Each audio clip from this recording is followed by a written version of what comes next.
தோழர்களே, உங்கள் அனைவருக்கும் என்னுடைய மாநில வழக்கணத்தை தெரிவித்துக் கொண்டு நம்ம இந்த பதிவில் எதை பற்றி பார்க்க போகிறோம் பார்த்துக்கிட்டிங்கன்னா, சமீபத்தில் ஒரு நடிகை, அந்த நடிகை எங்கள் தளபதி ஆட்சியில் கரண்ட் பணம் கூட வந்துருச்சு அப்படின்னு நடந்த உண்மையை சொல்லிட்டாங்க. அதாவது அவங்க ஆட்சிக்கு வரும்போது பெருமையாக பேசின அதே நடிகை என்ன செஞ்சாங்கன்னா, எனக்கு கரண்ட் பணம் இந்த ஆட்சியில் கூட வந்திருக்கு அப்படிங்கிற ஒரு உண்மையை வெளிப்படையாக இணையதளத்தில் பேசுகிறாங்க. பாத்தீங்கல்ல, எங்க தளபதி எங்க அண்ணனோட முதல் கையெழுத்து என்னது? 200 யூனிட் EB ஃப்ரீ.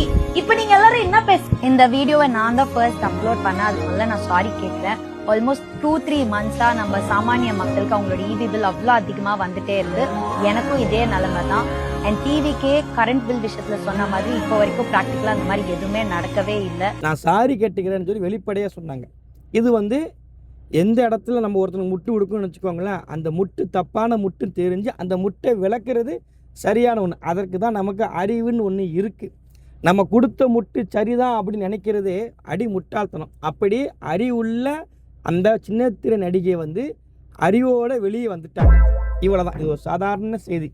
இப்படியே போச்சுன்னா மக்களோட வாழ்வாதாரம் ரொம்பவே கஷ்டமா போயிடும். அண்ட் நீங்க அந்த 200 யூனிட் ஃப்ரீன்னு சொன்னதை எடுத்துட்டு இதுக்கு முன்னாடி கரண்ட் பில் எப்படி வந்ததோ அதே மாதிரி நார்மலா கொடுத்தாலே மக்கள் எல்லாருக்குமே ரொம்பவே ஹெல்ப்ஃபுல்லா இருக்கும். அண்ட் இப்படியே போச்சுன்னா கவர்மெண்ட் மேல இருக்கிற ட்ரஸ்ட் ரொம்பவே கம்மியாயிட்டே வரும். ஆனா நீ எப்படி எங்க தளபதியை தப்பா பேசுவ? எங்க தளபதி ஆட்சியவே நீ குறை சொல்லுவியா? நீ சன் டிவியில் தானே வேலை பார்க்குற. நீ டிஎம்கே கைக்கூலி. நீ ஸ்டாலின் கூட புகைப்படம் எடுத்திருக்கலாம். அப்போ நீ கண்டிப்பாக ஊப்பி தான். நீ போன மாதம் உனக்கு கரண்ட் பணத்துக்கு நீ ஒரு விளக்க வீடியோ ஒன்று போட்டிடலாம். 2578 9 டிசம்பர் அப்புறம் ஃபெப்ரவரி 4 ஆயிருக்கு. எப்போ? இந்த வருஷம். ஓகேங்களா? இன்னொன்னா இந்த 37413 ஏதோ ஒரு சேஞ்ச் பண்றாங்க. அந்த சேஞ்ச் இவங்க எதுக்கு இபில எங்க அபார்ட்மெண்ட்ல எல்லாருக்கும் சேஞ்ச் பண்ணணும் யூனிட், அதனால மீட்டர் மாத்திரம். ஸோ அதனால பழைய மீட்டர்ல கொஞ்சம் காசெல்லாம் கம்மியா வந்திருக்கு. அதெல்லாம் கால்குலேட் பண்ணி ஃபுல் ஒரு 1 இயர்க்கான மொத்த அமௌண்ட் அதை பே பண்ண சொல்லி கேட்டிருந்தாங்க. Okay, ton. ஸோ அந்த எக்ஸ்பிளனேஷனுக்காக அங்கே கம்மியாக வந்தது. இப்போ அங்கே கம்மியாக வந்திருக்கு, நீங்கள் எக்ஸ்ட்ரா பே பண்ணணும்னு சொன்னாங்க. இது பே பண்ணோம். ஓகேங்களா? நெக்ஸ்ட் பாருங்க. ஜூன் மந்த் திருப்பி 12,000 11,975. போன ஜூன் எவ்வளோ கட்டணும்? 2,500. ஓகேங்களா? இந்த ஜூன் எவ்வளோ கட்டுறோம்? 12,975. அப்புறம் கடைசி ஆகஸ்ட் பில் பாருங்க, 13,000. அதில் போன மாதம் 30,000 இருந்திருக்கு. போன மாதம் இந்த மாதம் உங்களுக்கு 13,000 தானே வந்திருக்கு. அப்போ போன மாதத்தோட இந்த மாதம் கம்மியாக தானே வந்திருக்கு. அப்போ நீ மக்களை ஏமாத்துற, நீ 200 வாங்கிட்டு பேசிகிட்டு இருக்க அப்படின்னு சொல்லி வழக்கம் போல் அவதூறு பரப்புறாங்க. சரி, அவதூறு பரப்புன கூட நம்ம ஏற்றுக்கிடலாம். அவங்க டிவிகே கட்சிக்காரங்களுக்கு தெரிஞ்ச ஒன்று என்னது? வடை சுட தெரியும். 1 லட்சம் கோடி முதலீடு, 100 கோடி ரூபாய்க்கு பட வசூல் அப்படின்னு, அப்புறம் 500 கோடி சம்பளம் அப்படின்னு அவதூறு பரப்ப தெரியும், வடை சுட தெரியும். இவ்வளோ தானே? வடை தான் சுட்டிருக்கீங்க இது வரைக்கும். இப்போ அவதூறுலாம் தாண்டி டிவிக்குன்னு ஒரு மொழி ஒன்று உண்டு. எனக்கு தெரிஞ்சு அடுத்த முறை நீங்கள் வாழைக்கு முட்டு கொடுத்த மணிக்க 42,412 சொல்லக்கூடிய 40,040,40,40,12 மதிப்பிற்குரிய நிதியமைச்சர் இருக்கார்ல மரிய வில்சன், அன்பின் மொழிக்காரர். அந்த அன்பின் மொழிக்காரர் என்ன தெரியுமா பண்ணலாம்? டிவிகே வல்கர்ஸ் வாரியர்ஸ் அப்படின்னு சொல்லி ஒரு ஃபண்டு நீங்கள் உருவாக்கலாம். அதாவது நாங்கள் ஒரு பயிற்சி கொடுக்குறோம், உலகத்தில் எப்படிலாம் கெட்ட வார்த்தை பேசி நமக்கு ஆப்போசிட்டாக யாரெல்லாம் பேசுகிறாங்களோ அந்த ஆப்போசிட்டாக பேசக்கூடியவங்களை எப்படி அபியூஸ் பண்ணலாம் அப்படின்னு சொல்லி அதுக்கு நீங்கள் நிதியை அறிவிக்கலாம். ஏன்னா 6 கோடிக்கு நீங்கள் வாழைக்கே முட்டு கொடுக்குறீங்க, உங்களுக்கு முட்டு கொடுக்குறவங்க பாவம் கஷ்டப்படுற ஒரு கட்டத்துக்கு மேலே. அப்படி நீங்கள் என்ன பண்ணலாம்னா, சைனீஸில் கெட்ட வார்த்தை, யூரோப்பில் கூட ஒரு கெட்ட வார்த்தை, அப்புறம் ஃப்ரெஞ்சு மொழியில் கூட கெட்ட வார்த்தை, இப்படி பல கெட்ட வார்த்தையை எடுத்து வச்சு அவனுக்கு ட்ரைனிங் கொடுத்து இன்டர்நேஷ்னல் லெவலில் நீங்கள் அவனை வளர்த்து விடலாம். அவனை சாதாரணமாக கெட்ட வார்த்தையில் இப்போ நான் பேசிக்கிட்டு இருக்கும்போதே உங்களுக்கு ஒரு 4 ஸ்கிரீன்ஷாட் மட்டும் வரும், ரொம்பலாம் வராது. இதெல்லாம் டைரெக்டாக அந்த சின்னத்திரை நடிகை பேசுகிற ஒரே காரணத்துக்காக அசிங்கமாக போட்டு எழுதுகிறாங்க.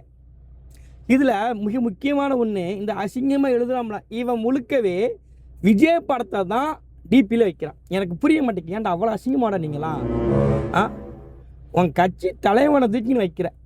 அவன் முதல்ல வந்து அவர் ஒன்றுத்துக்கு உதவா நடிகராக இருந்தார், ஏற்றுக்கிடலாம். முன்னாடி ஒரு நடிகர், அவர் எப்படி வேணால் பண்ணிக்கலாம், அவர் பின்னாடி பிடிச்சி அவர் ஆடிக்கலாம் வச்சுக்கலாம், பிரச்சனை கிடையாது. இப்போ ஒரு முதலமைச்சர்ரா, இல்லை உன் கட்சிக்கான தலைவர்ரா அவர் படத்தை போட்டு நீ கெட்ட வார்த்தை போட்டு நீ பேசுகிறேன்னா அப்போ இவனோட மனநிலை எப்படி இருக்குன்னு பார்த்துக்கோங்க.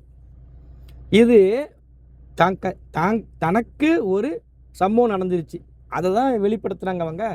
என் வீட்டில் 13,000 கரண்ட் பணம் வந்துச்சுன்னா அவங்க தானே சொல்லுவாங்க, ஏன் உன் வீட்டில் ஏசி இருக்கலாம், உன் வீட்டில் ஃபேன் இருக்கலாம், உன் வீட்டில் வந்து மிக்ஸி இருக்கலாம், உன் வீட்டில் வந்து எலக்ட்ரிக்கல் பைக் இருக்குது, எலக்ட்ரிக் கார் இருக்கலாம், அப்போ 13 வரதான் செய்யும், அப்படி தான் வரும் அப்படிங்கிறாங்க.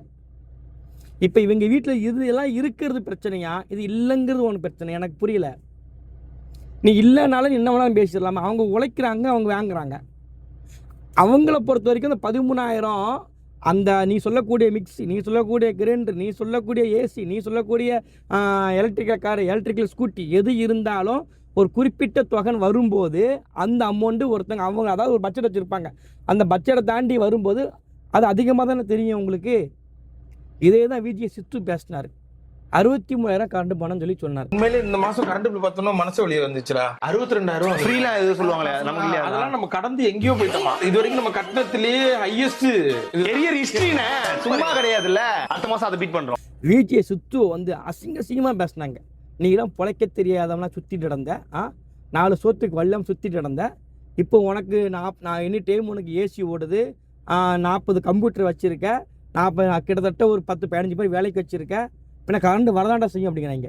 ஏன்னா கரண்ட் பணம் வருது, தப்பு கிடையாது, யாருமே இதை ஏற்றுக்க மாட்டேங்காங்க. கரண்ட் பணம் வருது, ஓகே தான். ஆனால் நமக்கு வரக்கூடிய எஸ்டீம் பட்ஜெட்டை விட அது அதிகமாக கூடுதலாக வரும்போது தான் எல்லோரும் கேள்வி கேட்குறாங்க.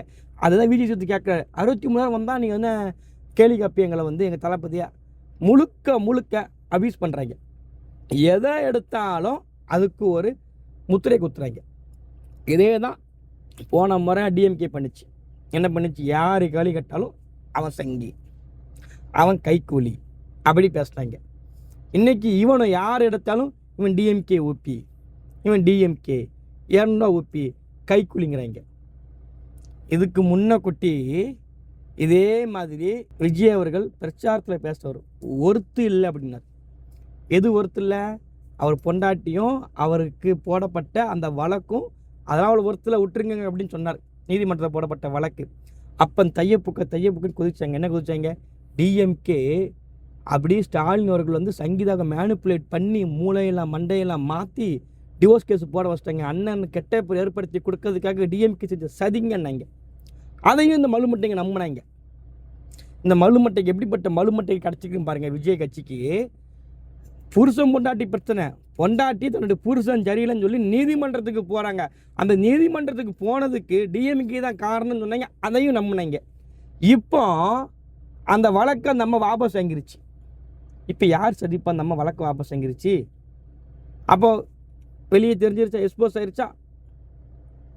கெட்டிக்காரன் பொழுது 8 நாள் பிழைக்காதும்பாங்களா, அதான் இப்போ நடந்துக்கிட்டு இருக்கு. இப்போ இதுக்கு முன்னக்கூட்டி நீ ஒரு பரப்பு டிஎம்கே சதி, நீங்கள் உங்கள் வீட்டு பிரச்சனை முதற்கொண்டு டிஎம்கே முதற்கொண்டு பழைய போட்டாங்க. இன்றைக்கி அதே மனைவி வழக்கை வாபஸ் வாங்கிருச்சு, நீதிமன்றத்தை வழக்கு வாபஸ் வாங்கிருச்சு. எங்கள் அன்னைக்கு கூட வந்து நாங்கள் வந்து எங்கள் அண்ணனும் சேர்ந்து வாழ போகிறாங்க, டிஎம்கே நீங்கள் செத்திக்கிட்டாங்க. என்னங்கடா, என்ன லாஜிக்கடா? எது? அதாவது வழக்கு போட்டாலும் டிஎம்கே தான், வழக்கை வாபஸ் வாங்கினா டிஎம்கே நீங்கள் செத்திக்கிட்டாங்கிறீங்க. இந்த அதாவது விஜயை பொறுத்த வரைக்கும் இப்படிப்பட்ட கூமுட்டே தான் அவருக்கு தேவைப்படுது. அதாவது ஒரு அறிவாளிக்கு தான் கூட இருக்கணும்னு, அறிவாளி இருக்குன்னு ஆசைப்படுவான். ஆனால் விஜய் கட்சியில் இருக்கிறவங்களுக்கு மட்டும்தான் ஒரே ஒரு ப்ளஸ் என்னென்னா, நான் ஒரு முட்டாள், என் கூட இருக்கணும் முட்டாளாக தான் இருக்கணும். அது எப்படிப்பட்ட கூமுட்டையாக இருக்கணும்னா, ஒரு முட்டாள் வந்து சொல்லணும், எனக்கு பொண்டாட்டி, அதாவது எனக்கு என் புருஷனை கூட என் புருஷனை விட விஜய் தான் பிடிக்கும், கக்க சிரிக்கணும். அது ஒரு முட்டாள். எங்க வீட்டுக்காரோட எனக்கு விஜய் தான் பிடிக்கும். 2வது முட்டாள், அவர் குப்பை பறக்கிறவன் 4 பேரை வச்சுருக்கான், தூக்குறவன் 8 பேரை வச்சுருக்கான், தளபதிக்கு திறமை இருக்குது, நாங்கள் வச்சுக்கிடுவோம். அது 2வது முட்டாள். குப்பா பொறுக்கிறவன் 2 பொண்டாட்டி வச்சிருக்கான், கூட்டுறவன் 4 புருஷன் வச்சிருக்கான். ஒரே ஒரு குழந்தை, அந்த ஒரு குழந்தை ஐசியூவில் இருக்குது, நீ விஜய் பார்க்க நான் வந்திருக்கேன். 3வது முட்டாள். 4வது முட்டாள், நாங்கள் தங்கச்சியாகவும் இருப்போம், தேவைப்பட்ட பொண்டாட்டியே கூட நாங்கள் போவோங்க.